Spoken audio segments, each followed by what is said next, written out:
Noisy Pixel. Welcome back, ladies and gentlemen, to the Noisy Pixel podcast for August 17th. This is episode 13. I'm your host, Arthur, hosting this bullshit podcast. Mario doesn't even want to do. Mario, explain yourself. Hey, everyone. I want to wing it. Retract what Arthur just said and say that this is my second favorite podcast, admittedly, but still, second is close first. Just after the Daily. That's pretty big get for the New York Times, I have to say. No, okay. Hold on. Ian is also here. Hey, Ian. I am here, and I am trying to work through both of your creative differences here, and just be a friend to both. So the mediator. I heard on the street that Brian was like, "We really need to have a structure with the podcast," and look what happened to him. Listen, the passive aggressiveness is going to be strong in this episode. I want to warn. I want to warn all the listeners ahead of time. I don't know if it's going to be. Is it passive aggressive if I'm leading the show with my discontent? I don't know. Then it's just aggressive. Yeah. you're really aggressive right now. I have a family member who is not blood related that has described our clan as the Greek gods of passive aggression. So I try to negate that by just being aggressive, as you said. Well, I just want to say that, Arthur, you do a great job hosting the show. Yeah. And I'm sorry that I make it so hard without topics every week. It's my fault. It's not me. Yeah. So if listeners, it's not you, it's me. If listeners wanted to hear about Axiom Verge 2 or Nintendo getting a permanent injunction against ROM Universe or that Metal Slug thing that I don't even care about, but I thought someone might. We're not talking about that this week. No, we are hashtag winging it. We got a lot to talk about. At least 29 minutes, 27 more minutes, at least. At least. Yeah. But we did actually get a listener question last week, in lieu of any actual news this past week, of which then we could satisfy our newsy ranking that we take very seriously when we go through quality assurance before this podcast starts. We did get a question from Todd B, which we do appreciate. If you want to send in a question, feel free to leave a comment on the YouTube comment section of when this video goes up. But he asked, what game would you recommend to a young relative that is just learning about gaming? In my case, my nephew is 11, started to learn texture packs in Minecraft, but never played anything else. Ian, you mentioned this question, so I imagine you were thinking about it a little bit, and you seem like somebody that has some young nephews that you show cool video games to. I have friends that have kids, and I used to work with kids a lot. So I'm not sure how qualified I am for this since I don't have kids myself, but I think it is kind of important to maybe consider the interest of the kid as well. Because I think say the same thing about it depends what they like. Yeah, I know that's kind of like, it seems like a cop out, but really, I mean, just like adults, I mean, we all have genres and things that we're into. So if there's, I remember as a kid, even if it was like something really bad and horrible, that was like a licensed product, that I could still maybe get into it.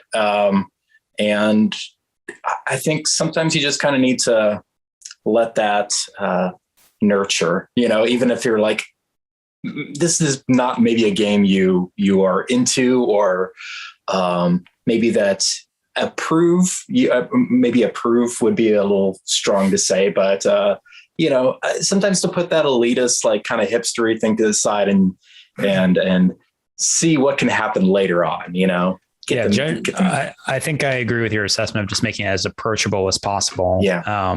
The example I can think of that sort of proves your point is my sister never really got big into video games outside of The Sims, but the one that she did play was the Buffy the Vampire Slayer action game. Yeah. Which is not good, but she finished it because she was a big fan of the series. and although it never resulted in further interest along that vein, I think that's really what got her through the whole thing. Is just something familiar about it that made it more approachable. Yeah. Like she finished it. That's cool. Yeah.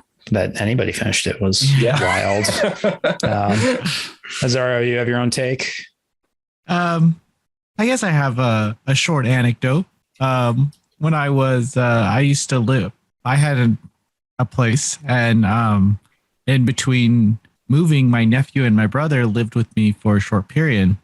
So my nephew was, I think, 9 at the time, and he played his Minecraft, and I told him that he's not playing real games, and that like the true gatekeeper you are. You say that's not a real video game. And I proceeded to make fun of him until I said, "You can't play any video games until you beat Mario Brothers on Nintendo." So I have Super Mario All-Stars for Super Nintendo. So I hooked that guy up and I gave it to him.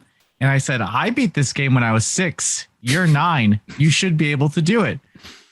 Brother couldn't get past the first level.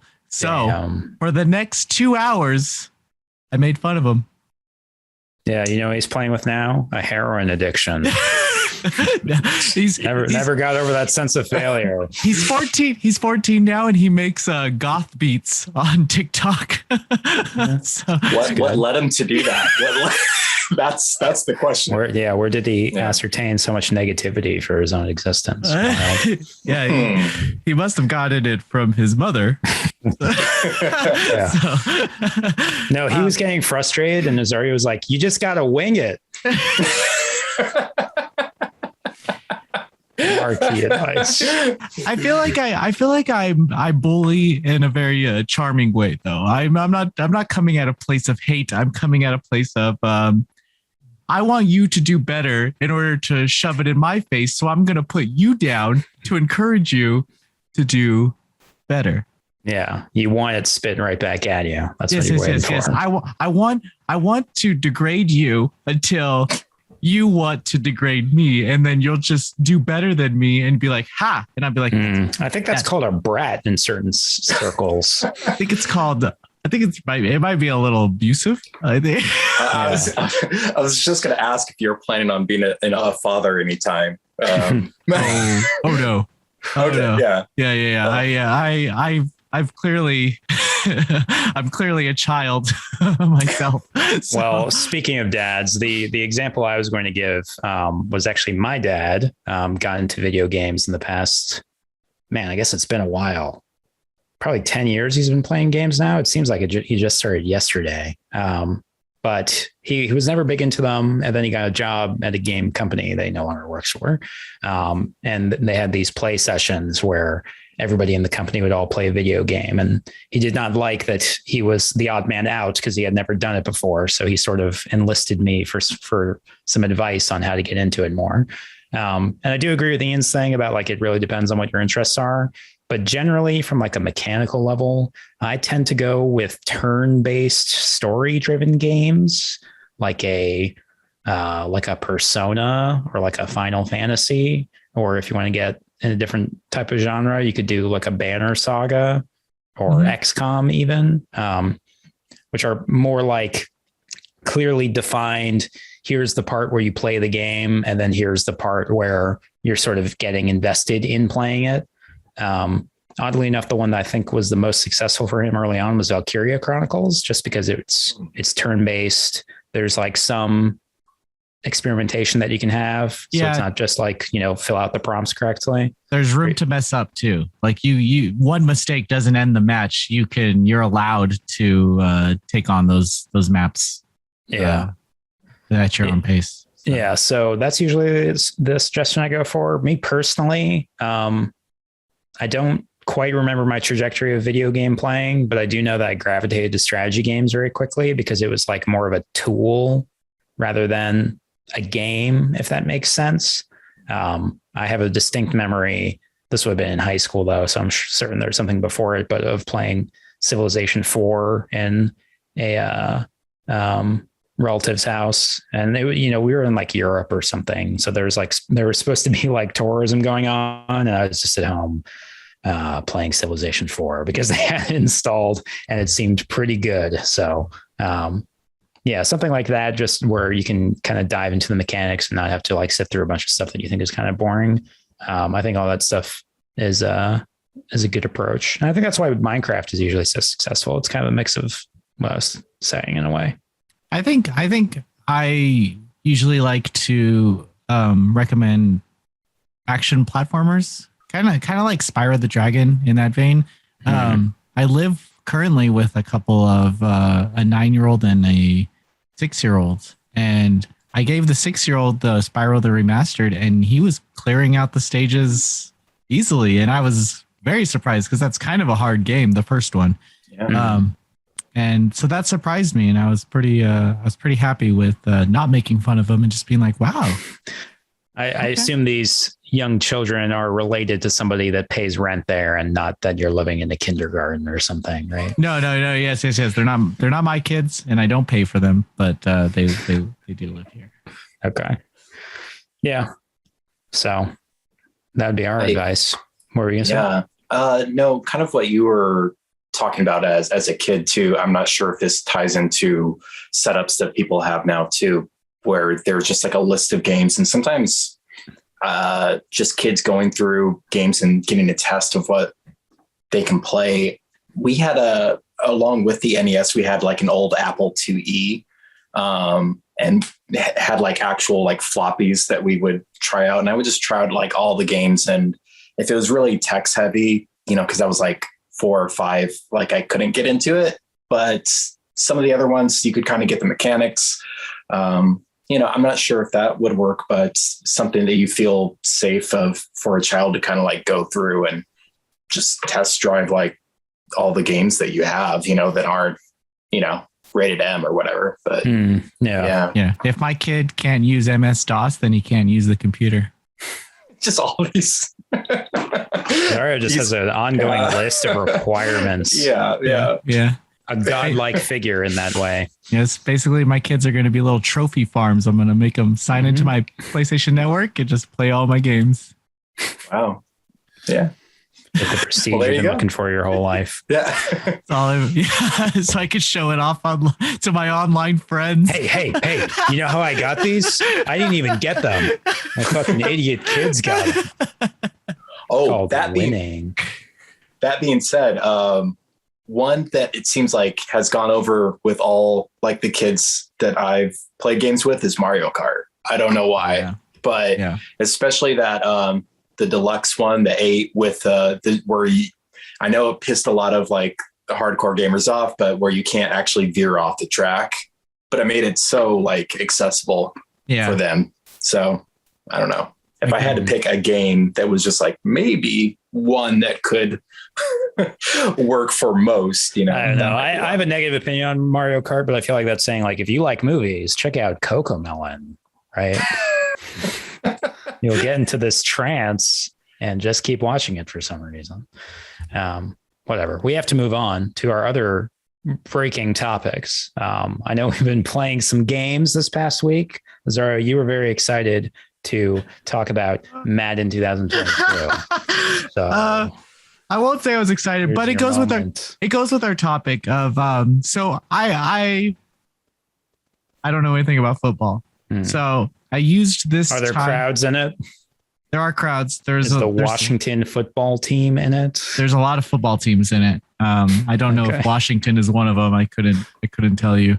But I used this time. Okay, go ahead. I used this time to actually play with my dad. So I took the weekend. I went over to his house, got my PS5, and I played with him all weekend on Madden 22. And he loves football. And what's the record? I don't know. No, I mean, like, how many games did you play and what's the win-loss? Oh, I don't know. We were just playing through there's a few different campaigns there, but we didn't play against each other. We did once and he won, but it was because he didn't really win, but he did technically he won, but he didn't really win. Yeah. Who does a fake punt pass? Answer every Madden player. That was me. I always, every time he's like, why do you do that? You're not supposed to. Like, it's not 2-point conversion every time. So it was a lot of fun. Just hanging out with my dad playing a video game. He's the one who originally got me a NES, and he's kind of a hard ass. So hanging out with him is not the easiest thing to do, but it was a lot of fun to spend some time. A ringing endorsement of Madden 2022. It really bonded your family together. I wouldn't say that, but I will include the story in my review coming up. I could talk about it. It's not out yet, but we can talk previews stuff. But my review is coming up. I see. Later. Okay. I would love to know what the view numbers are on Noisy Pixels Madden 2022 review. We reviewed Madden 21, and people were quick to be like, "Stay in your lane," Yeah. Like, fuck you! I'll do whatever the fuck I want. If I want to review Madden and I want to review Opie Academy Big Bouncy Booby Babes, I can. Because it's my website. Because it's my fucking website. Well, we were talking about this, and that I don't know if there's really any video game that's like off limits, right? Like as far as genre or anything. There's some really hardcore hentai games that I might stay away from, but they have no story. There's nothing to review. You're just watching sex the whole time. So we do limit that. Call of Duty. We review Call of Duty. It's pretty much everything. I don't know about staying in your lane as like a general piece of advice, but to put on my capitalism hat, like there's a market for something. And if there's not as much supply as there's demand, then it would be a good opportunity to fill that supply. How many quality websites actually cover all the stuff that I'm sure most of your listeners actually came to the website in the first place for? We tried to do like Final Fantasy 14 coverage, and it didn't really work because we don't normally cover Final Fantasy 14. So when we got a player that knew Final Fantasy 14, we tried to put out some videos, but they didn't do too well. Well, that's a little different. That's like an MMO. Yeah, but I'm saying like we've played around with covering games that do have exclusive websites to them. Like, why go to Noisy Pixel for your Final Fantasy 14 coverage? Well, for an MMO, sure, but like like the niche otaku anime laden gaming stuff. Noisy Pixel is very much a general gaming site. You're gonna get the general gaming. You're not gonna get deep Final Fantasy 14 fucking guides and shit. You're gonna just get our. If you're thinking about playing a game, then you'll get a good sense of what that game can provide you. Okay. Now I understand why you brought me on. I'm like, I don't know if I like anything that you cover, Rosario. And you're like, please help me. I need to get away from these fucking people. Well, if we're on the subject, my idea was to have you do everything, but that's just not the way it's going to be. It's not the way it's going to be. Sorry, buddy. I got a real job and I had a lot less time. Okay. So Madden 2022, nothing else to talk about. You're saying I'm playing a lot of games right now, but nothing I can talk about. Okay. It's been a fucking crazy couple weeks with the Nintendo Indie Showcase. Right when it came out, they just announced this game's available. So we got like 7 games launched in the matter of 30 minutes. And then right after 7 fucking emails, here's a review code for games that just launched. So now I'm trying to find, we have like, I don't know, 10 reviewers on staff, but they're already reviewing other shit that's launching later this month. And it was just a shit show. So now I'm trying to work through those. So this week, you're just going to see a lot of those indie game reviews come out. And I was hoping that this month was going to be like chill month. I was going to fucking focus on manga and I was going to fucking get some sleep. Ain't going to happen. Yeah. No manga, no sleep. I got to get into a Zoom call and have Arthur yell at me. It's no fun. No fun. Well, I'm sorry to hear that, but it sounds like it's going to turn into a bunch of content that's coming down the pipe, which is nice. Yeah, I agree. Yeah, including something that Ian's playing. Yeah, this is the one the review's up now. It's Road 96, and we've talked about it a little bit on the show. It is a choice-based like narrative adventure, and it has to do with like politics and road trip and getting in different like cars and meeting all these different sorts of people. And it comes off like it's more procedurally generated than it is, which isn't like a bad thing. I actually like that there is a story that is pretty consistent, but the main idea of the game is that it takes all the events in the game and kind of jumbles them up in a different order each time. And so every play is supposed to feel a little bit different. And with that, you also have the choice-based options that you have for a lot of these kind of games.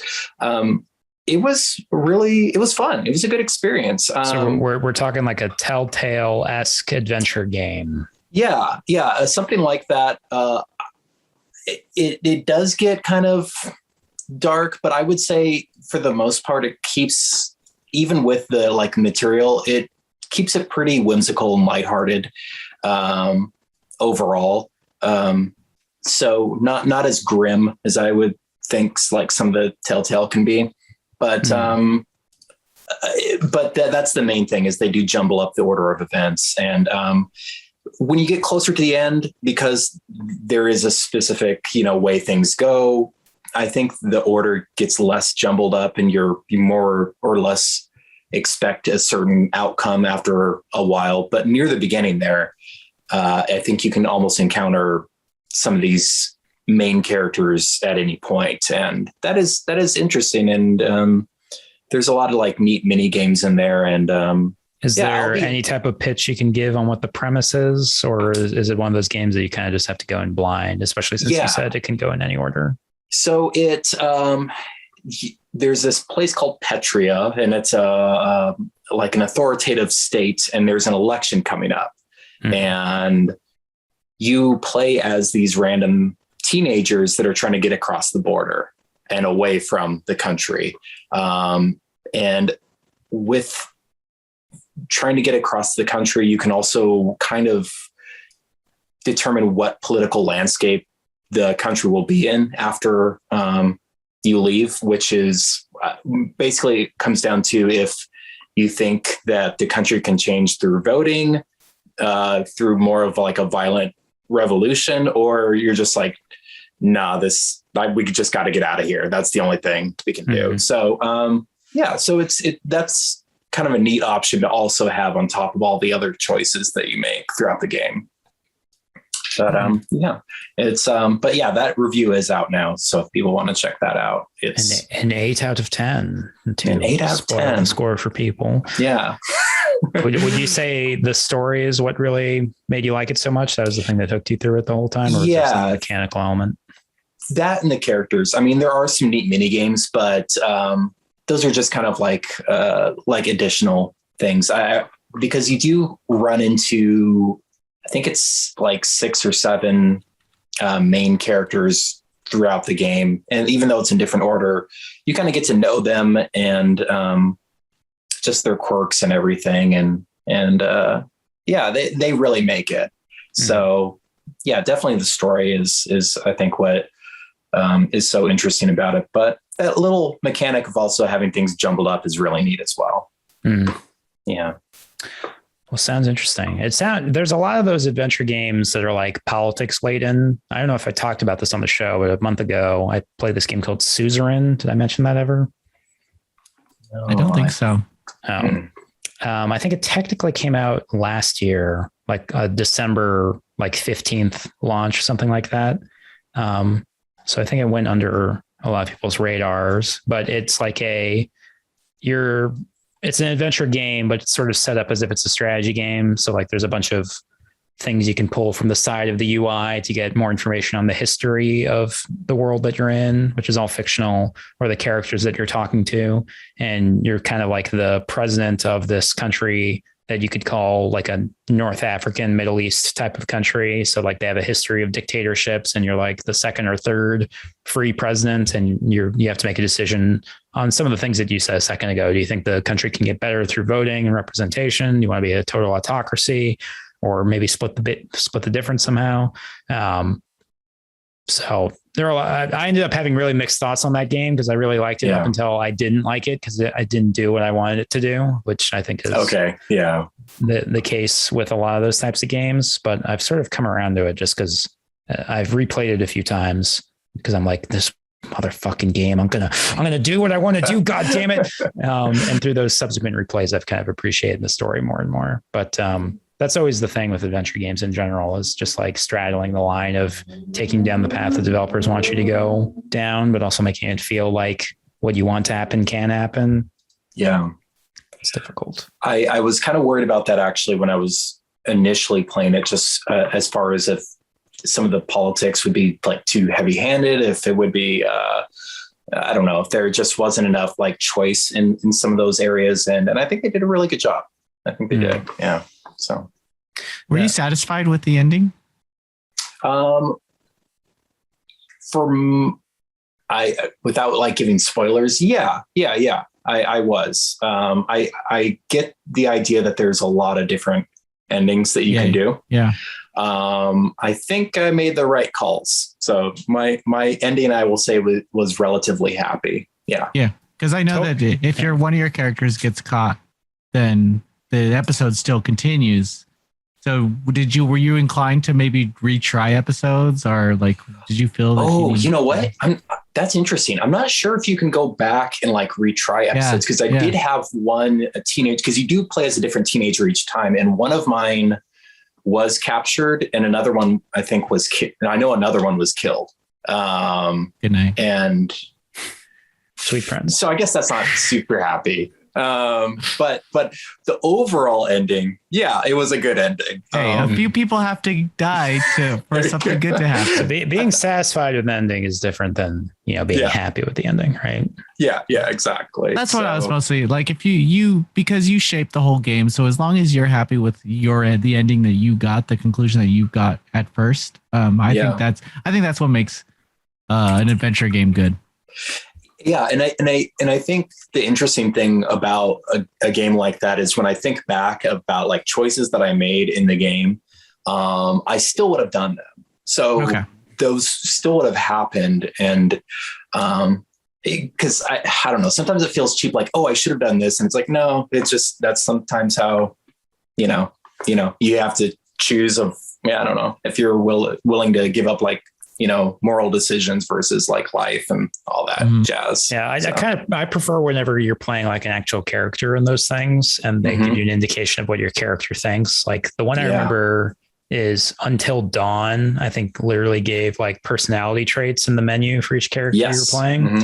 And if you picked things in line with the personality of your character, things would generally turn out well, even if that's like not what you wouldn't expect. So like if there's a situation to confront something or run away and your character's a coward, people might be like, no, I'm going to confront this. Fuck that. But then your character dies and people are like, why, how was I supposed to know that? And you're supposed to be playing a role, it gives you an indication of where the story wants you to go. That's a good point. I didn't pick up on that, but that makes a lot of sense. In that game. So, okay, cool. I've technically been playing stuff. I don't know if anybody cares. What have you been playing? Well, the things I'll link it to there were two sequels. Actually, one of them, I'm not certain if it's a sequel, but two continuations of two games that I kind of like. One was Frostpunk, which got announced within the past 24 hours, I think, or maybe it was the last week, and I just had my settings different. But that's a strategy game from the people that made This War of Mine. And Frostpunk was their follow-up, which I assume a lot of people played if they're making a sequel to it. But it's sort of like a post-environmental apocalypse where you're in an ice age and you have to very quickly build heating sources and things to survive the new winter that is just ongoing. And that's the game that has like the temperature in the middle of the UI. And as it gets colder and colder, the entire UI gets all frigid and you can hear like ice cracking on the screen, which was a cool survival mechanic on its own, kind of like a survival city builder, which was an interesting combination. But they also took it in a weird direction of being about like how do overbearing governments get formed. So initially there's a tech tree of like, how do you want to solve frostbite? Do you want to amputate their limbs and give them like robotic replacements or something? Or do you just want to amputate them or something? And one costs more than the other. That might be not the exact dynamic, but something like that. But then eventually it becomes like, hey, people need purpose in the world. So do you want to give them a bunch of law and order, or do you want to give them a religious thing to follow? And it gets very extreme from there. So they're doing a sequel to that, which was really cool because I did think Frostpunk, the original game, was something that gets really good and then ends, which might sound good to some people because it's relatively short. If you know what you're doing, you can beat it in like, I don't know, 4 or 5 hours maybe, but it's meant to be replayed in different scenarios and things like that. So I was booting that back up to play that again a little bit. With the expansions? So the one that I was looking at is there are multiple expansions, and the only one I ever heard anything good about was the Last Autumn, which I think is the most recent one they did. And I was just reading about that before the show, and they were saying what people like about it is that it expanded on that dynamic between the law and order versus religion thing, and kind of more shaping what type of society you want to have. And I think the way that it's framed is the difference between engineers or the elite versus laborers and like the proletariat type of thing. So that sounded really cool. I was going to pick that up and try that out for a little bit. They didn't announce when the sequel is coming out, but a good reason to revisit it, in my opinion. And the other thing that got announced was something related to Outer Wilds. Did you guys play that game? Yeah. No, I didn't actually. No, I was thinking of Outer Worlds. Yes. Outer Worlds, the Obsidian RPG. Outer Wilds, the space exploration game. No, that game's too nerdy.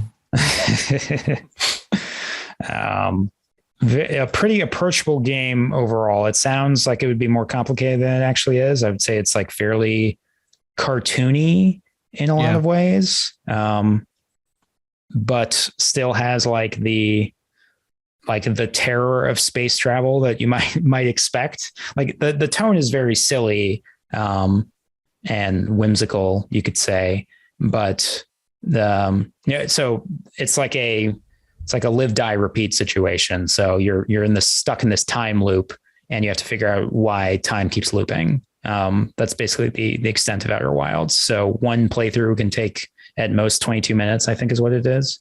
And then you just keep doing that until you figure out the solution to what's going on. So there are these set planets that you can visit. And as whimsical and silly as it was, I still remember dropping down into the gas giant planet, which immediately shows there are all these like tornadoes everywhere, which is just pretty intimidating to see when you get through the surface, and you just get shocked by all of that. And even though there's really no consequence for death, I don't know, it instilled a sense of fear in me that I think is emblematic of what being in space would be like. So I don't know if they're making a sequel or what, but they announced a Outer Wilds expansion. Mm-hmm. I had the name, and now I must have closed the tab, but it's something Secrets of the Eye, something about the eye. Now you're going to make me look it up. I don't know what it is. Echoes of the Eye. It's coming to Switch, though, I believe. It's coming to... Yeah, original game also on Switch right now. Yes. But that's definitely one of the most unique games I've played in recent memory. There's not a lot of space exploration games in general, especially games that just like the point is to explore space and like figure things out. You know, there's no inventory or anything like that. So that might be a good thing to check out if people haven't played that before. I've only heard good things about the game. I just haven't played it. The community is very strong. The Reddit community is aware that the thing about the game is figuring things out. So if you get stuck, they're very good at giving you advice without spoiling what it is you have to do, which was very helpful because there were 2 points where I got completely stuck and I really hated the game for a little bit. But I think in the end, I had a pretty positive experience about it. Yeah, Echoes of the Eye coming out September 28th, so a month from now. Cool. So anyway, here we are at the end of the show, Zario. We winged it and we got a little over 30 minutes. Crazy. How does that work? What's the expression? Isn't it strange how there's always just enough news to fill a newspaper? Wow. It really makes you think. Yeah. It really makes you think. Oh, just how convenient. Anything coming on the site this week, Zario? You want to fill in here? Lots of reviews, lots of crap. Any big reviews? Any big ones sticking out to you? Skyward Sword, perhaps? Madden 22. You promised to talk about last week that we did not talk about this week. I'm looking forward to Tormented Souls. Let's just say that. That's one I'm looking forward to. So. Okay. Cool, and Madden 22. And Skyward Sword. And Skyward Sword. When's PAX West? Oh my God, I don't know. I'm actually going to going to Las Vegas this week for that's right. Yeah. For an event. And I'm not looking forward to it. Gonna catch COVID-19 and Delta variant on tour. They've been on tour for a little bit, so just get vaccinated, man. I am vaccinated. All right, well then get your third booster, like Mother Pfizer tells you to. Pfizer has a third booster now? I don't know if it's out, but I know they have one. Probably kind of rare. It's a shiny. It's a shiny booster. Oh my God.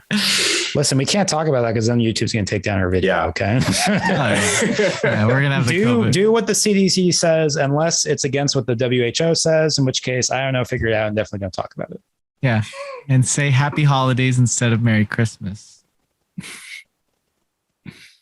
Any other liberal agenda you want to put in here? Personally, I thought hatred was distasteful. That's what I would describe it as. Don't put Atome CGs as featured images. Okay. You're going to get yourself in trouble. Nobody even cared about all the other stuff I just said. All right. Well, that was the show for this week. Please send us some questions about something you want us to talk about, or if there's a game coming up in the next few weeks that you want to hear more about, or the next few months that you want to hear more about, let us know and we can look into it. Let us know. So that's going to be it for the Noisy Pixel podcast this week. Visit noisypixel.net. Otherwise, we'll see you guys next week. Bye.